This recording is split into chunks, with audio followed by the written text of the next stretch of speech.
Before I share my story, let me ask you, what would you do if, on the happiest day of your son's life, you were blindsided by a betrayal you never saw coming? I thought I was gaining a daughter. I thought I was watching my family grow. But the moment my new daughter-in-law announced, right there at the wedding, that my house was now hers, I realized I'd been written out of my own story. This isn't just a story about property or pride. It's about the moment you decide to stand up for yourself, even if it means risking everything. So settle in, because what I did next changed not just my family, but the way I see myself forever. The moment my new daughter-in-law announced my house was now hers, I realized I'd spent my whole life making room for others, never expecting I'd have to fight for my own place at the table. It was supposed to be a perfect day, the kind of day you dream about when your children are small: sunshine, laughter, the clink of glasses, the promise of new beginnings. My son, Matthew, was getting married. I'd spent months helping plan the wedding, picking out flowers, tasting cakes, making sure every detail was just right. I wanted everything to be perfect for him, for his bride, for our family. The morning of the wedding, I woke before dawn, nerves fluttering in my stomach. I made coffee, sat at the kitchen table, and watched the sun rise over the garden I'd tended for 20 years. The house was quiet, filled with the ghosts of birthday parties and Christmas mornings, of scraped knees and whispered secrets. I thought about Matthew as a little boy, his wild hair, his crooked smile, the way he used to crawl into my bed during thunderstorms. I thought about the woman he was marrying, Samantha. She was beautiful, ambitious, the kind of woman who always seemed to know exactly what she wanted. She swept into Matthew's life like a summer storm, turning everything upside down. I liked her mostly. She was polite, charming, always quick with a compliment. But there was something about her, a sharpness, a hunger, that made me uneasy. I told myself it was just nerves, that every mother feels a little threatened when her son gets married, that I was being silly. I wanted to believe that Matthew had chosen well, that Samantha would love him the way I did, that our family would grow stronger, not weaker. The ceremony was beautiful. The church was filled with flowers, the air thick with the scent of roses and lilies. Matthew looked handsome in his suit, his eyes shining with happiness. Samantha was radiant, her dress shimmering in the sunlight, her smile wide and bright. I sat in the front row, holding back tears, watching my son promise forever to a woman I barely knew. I thought about all the years we'd shared, all the memories we'd made, all the dreams I'd had for him. I thought about the future, holidays, grandchildren, Sunday dinners around the table.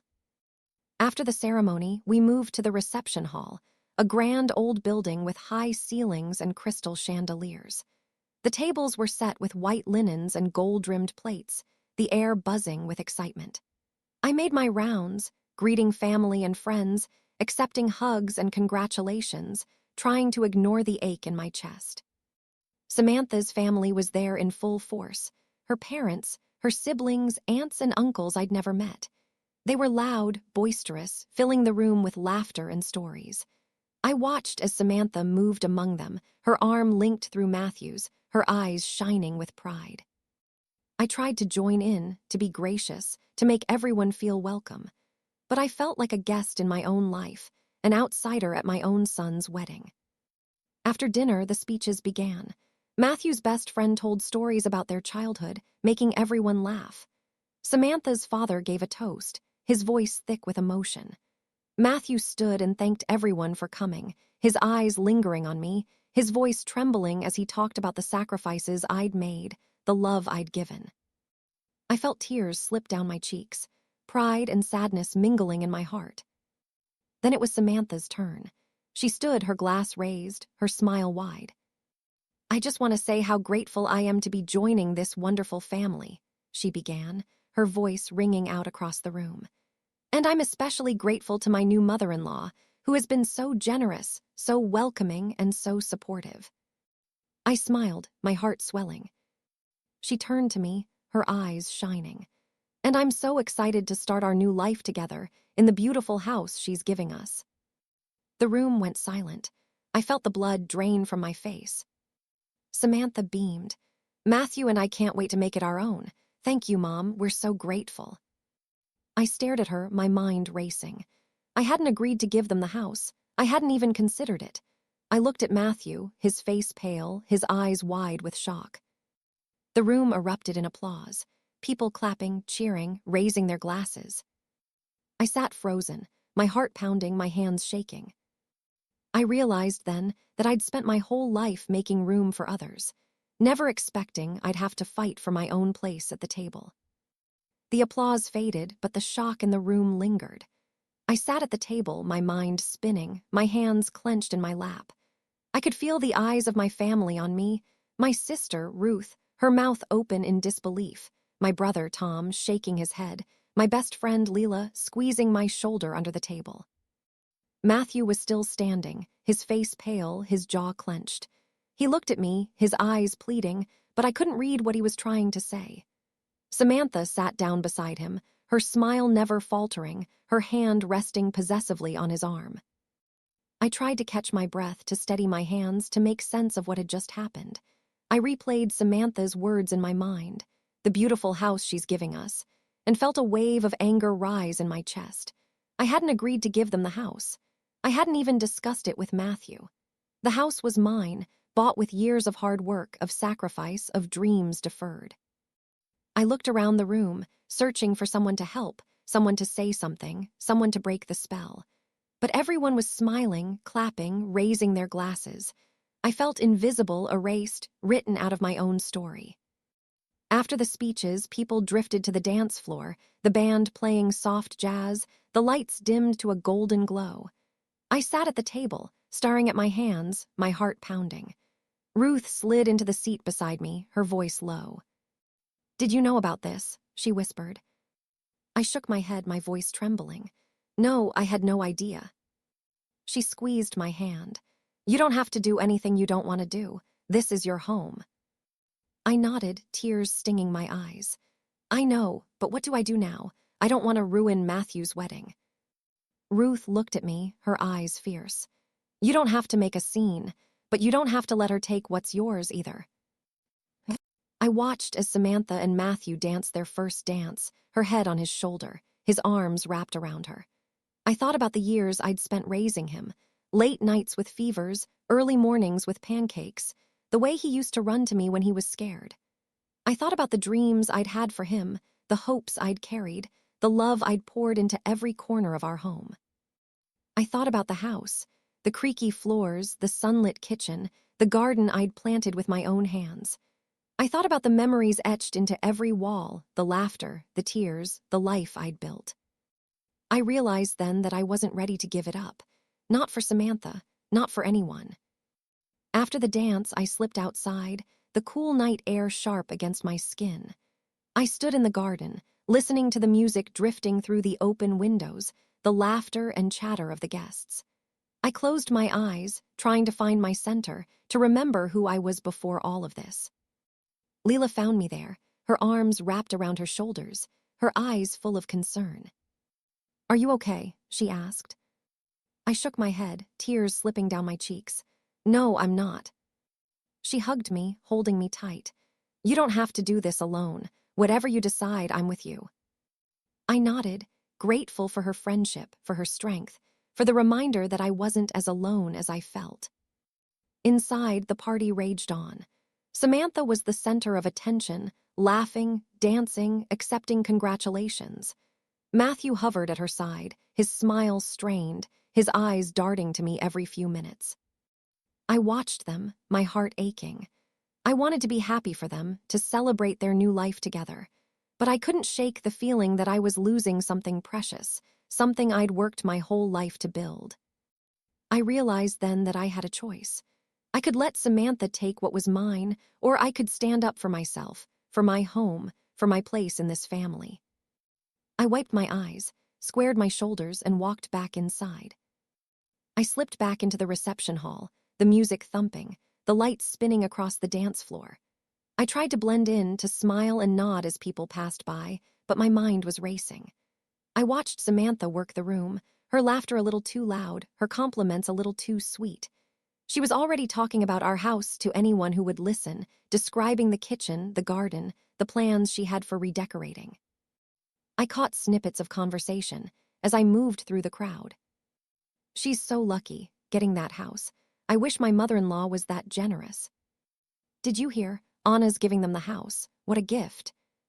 I felt my cheeks burn, my hands clenching into fists. I wanted to scream, to tell them it wasn't true, that I hadn't agreed to anything. But I bit my tongue, forcing myself to stay calm. Matthew found me by the bar, his face pale, his eyes wide.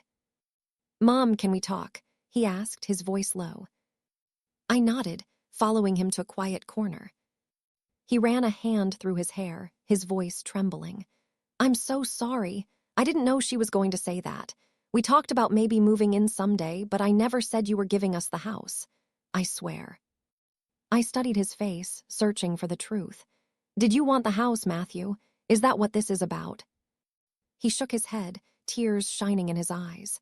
"No, I mean, I thought maybe one day when you were ready, but not now. Not like this." I nodded, relief and sadness mingling in my chest. "I believe you, but you need to talk to Samantha. She can't just take what isn't hers." He nodded, his jaw clenched. "I will, I promise." I watched as he walked back to Samantha, pulling her aside, his voice low and urgent.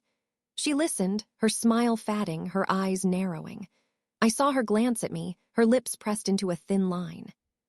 For the rest of the night, she avoided me, her laughter forced, her charm brittle. I could feel the tension building, the storm gathering on the horizon. After the cake was cut and the bouquet tossed, I slipped away, my heart heavy. I drove home in silence, the road blurring beneath my headlights. I parked in the driveway, staring at the house I'd built, the house I'd loved, the house I wasn't ready to give up.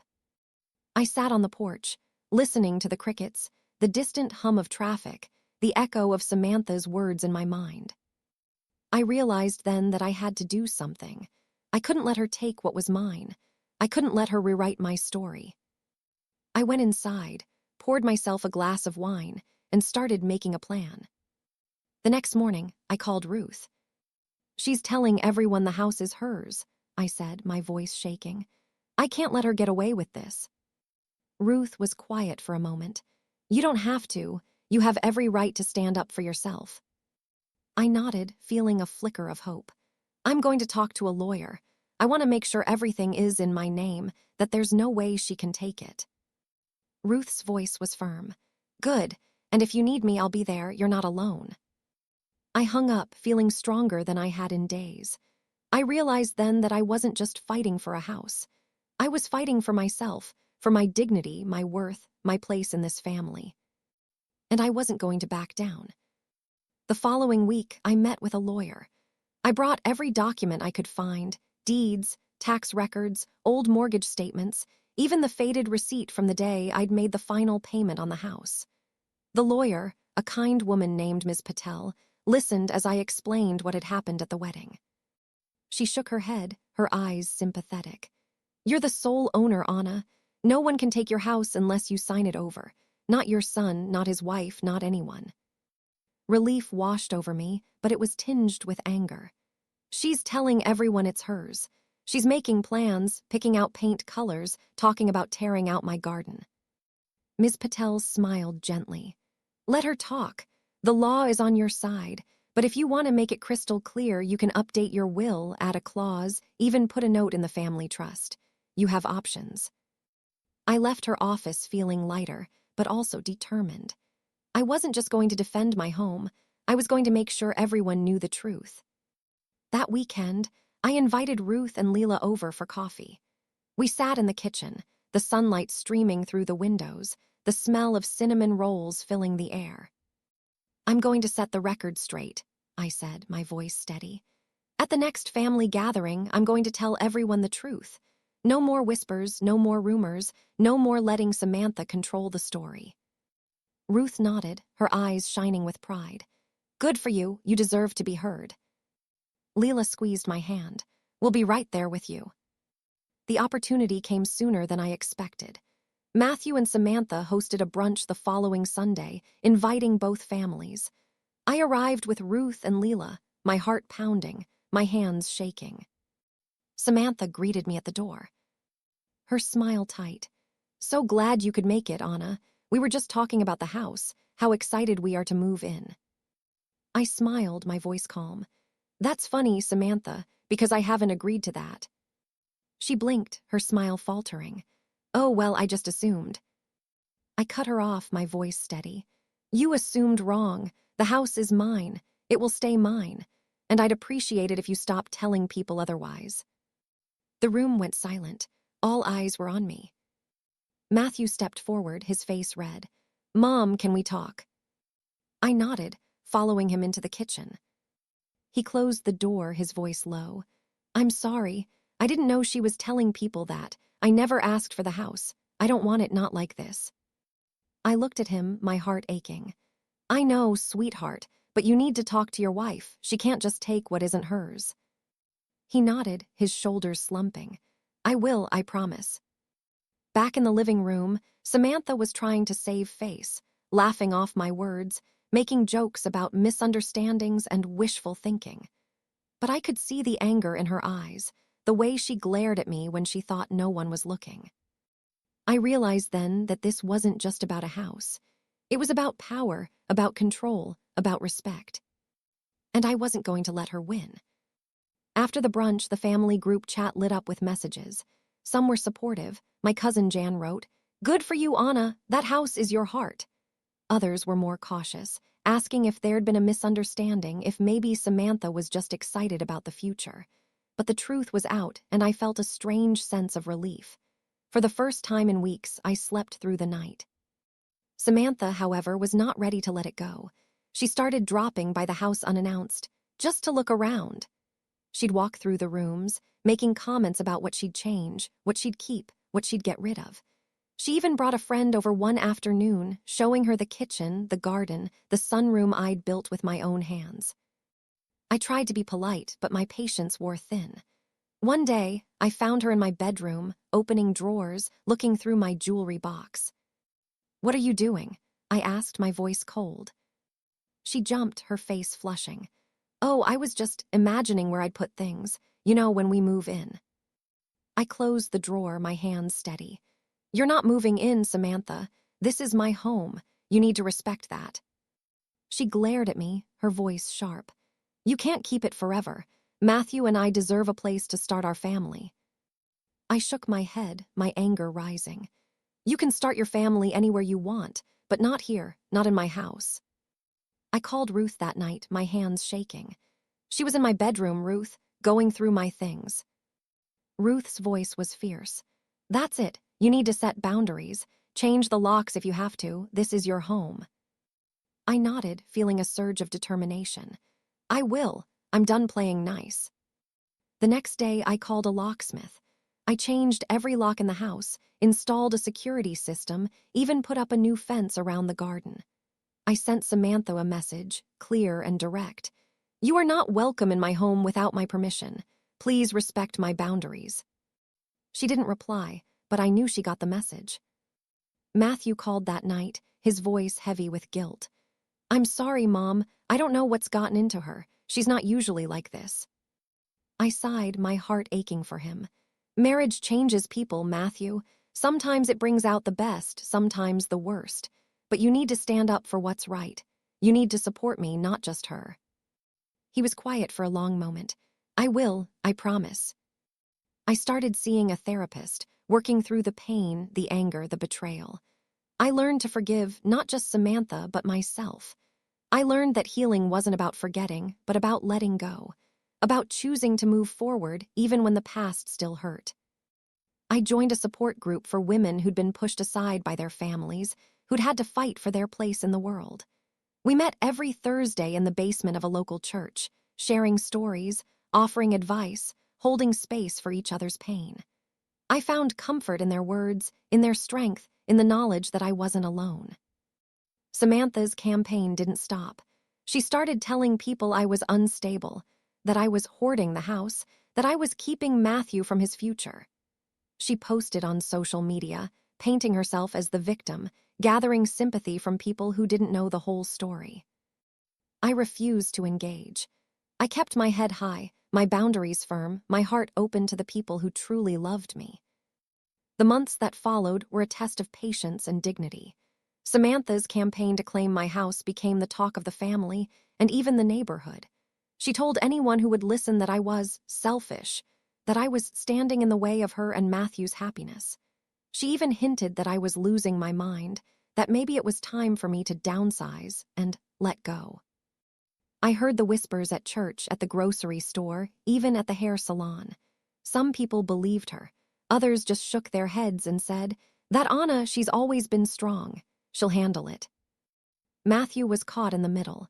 He tried to keep the peace, but I could see the strain in his eyes.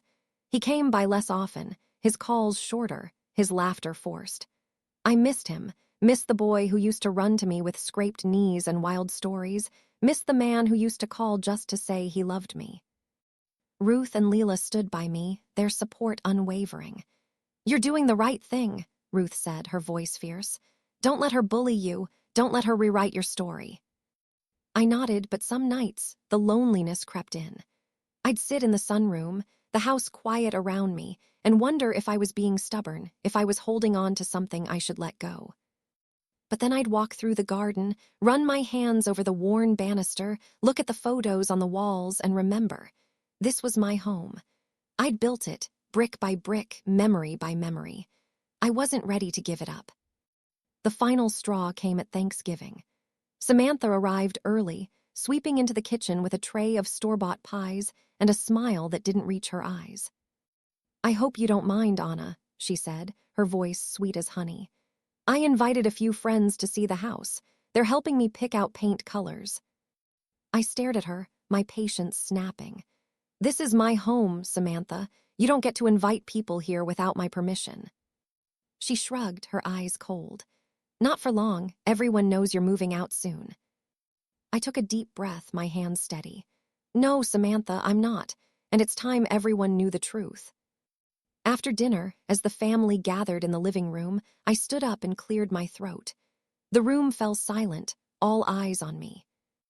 "I know there's been a lot of talk about this house," I began, my voice calm. "So let me be clear, this is my home. I bought it. I built it. I'm not giving it to anyone. Not now, not ever." Samantha's face turned red, her mouth opening and closing like a fish. Matthew looked at me, his eyes shining with relief. "I love my family," I continued, "but I won't be bullied. I won't be erased. I won't let anyone take what I've worked so hard for." The room erupted in applause. Ruth, Leela, even a few cousins I hadn't spoken to in years. Samantha stormed out, slamming the door behind her. That night, as I sat on the porch, Ruth by my side, I felt a sense of peace I hadn't known in months. "You did it," she said, her voice soft. "You stood up for yourself." I smiled, the weight lifting from my shoulders. "I got the last laugh, did I?" She laughed, hugging me tight. "You sure did." Samantha and Matthew eventually moved into a small apartment across town. She stopped speaking to me, but I didn't mind. Matthew came around more often, bringing flowers, helping in the garden, sitting with me in the sunroom, his eyes full of gratitude. "I'm sorry, Mom," he said one afternoon, his voice thick with emotion. "I should have stood up for you sooner." I hugged him, tears slipping down my cheeks. "We all make mistakes, Matthew. What matters is that we learn from them." I realized then that I hadn't just saved my house. I'd saved myself. Sometimes, the people we welcome into our family are the very ones who test our strength the most. I never imagined that my son's wedding day would turn into a battle for my own home, or that I'd have to stand up and claim my place in front of everyone I loved. But life has a way of teaching us that dignity isn't something you're given. It's something you fight for, even when your voice shakes. If you've ever had to defend what's yours, or if you've ever been pushed aside by someone who thought they could rewrite your story, I hope you know you're not alone. Healing isn't quick, and it isn't easy. But with time, honesty, and a little bit of grace, it is possible. Sometimes the real strength is in saying no, not just to others, but to the guilt and shame you never deserved to carry. Would you have taken the microphone or tried to keep the peace for the sake of your family? Have you ever had to choose between protecting your heart and protecting your home? Tell me in the comments. I'd love to hear your story. If this story touched your heart, please subscribe and share it with someone who might need a little hope tonight. Thank you for listening and for being part of this family. Until next time, take care of yourself, and remember, even after the deepest betrayal, you can still choose to begin again.